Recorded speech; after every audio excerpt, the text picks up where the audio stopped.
এবং ওই যে শয়তানের মিথ্যা প্রলোভন প্রতারণা এর ফলশ্রুতিতে ওই যে আমাদের পিতামাতার গা থেকে কাপড় খুলে পড়লো, আল্লাহ পাক রাগান্বিত হয়ে সবাইকে দুনিয়াতে নামিয়ে দিলেন, ইবলিসকে চিরস্থায়ী জাহান্নামী ঘোষণা করলেন।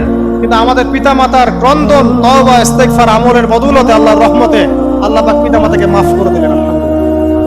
এভাবেই মানব জাতি এগিয়ে যাচ্ছে। আজকে আমরা এই পর্যায়ে পর্যন্ত এসেছি।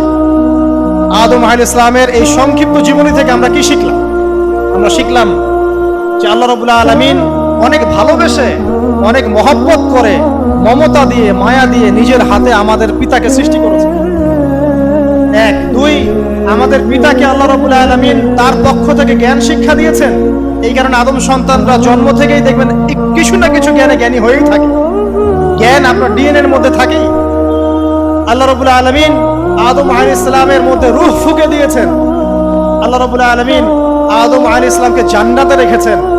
আল্লাহ রাব্বুল আলামিন গাছের কাছে যাওয়ার পরেও তওবা ইস্তেগফারের মধ্য দিয়ে তাকে মাফও করে দিয়েছেন।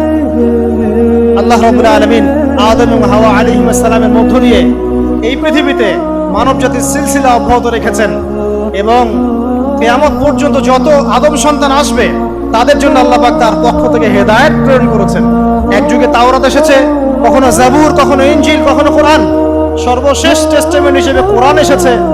এখন যদি এই ওহীর বাণী কোরআন এবং এর ব্যাখ্যা হাদিস আমরা মেনে চলি, ইনশাআল্লাহ তাআলা আমরা আবার সেই জান্নাতে ফিরে যাব যেখান থেকে আমাদেরকে নামিয়ে দেওয়া হয়েছে। আর যদি আমরা কোরআন এবং হাদিস বা আল্লাহর ওহীর পরোয়া না করি, এর আলোকে জীবন না করি, তাহলে ওই ইবলিসের সাথেই আমাদেরকে জাহান্নামে থাকতে হবে। নাউযুবিল্লাহ।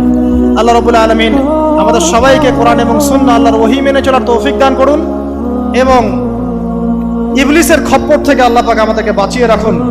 ইবলিসের যত এজেন্ট আছে, ওদের যে দুরভিসন্ধি, ষড়যন্ত্র এবং শয়তানি ফাঁদ, এগুলো থেকে আল্লাহ পাক আমাদেরকে, আমাদের মা বোনদেরকে, আমাদের পরিবারের সদস্যদেরকে, আমাদের সমাজকে, রাষ্ট্রকে আল্লাহ পাক হেফাজত করুন, বাঁচিয়ে রাখুন। আমিন।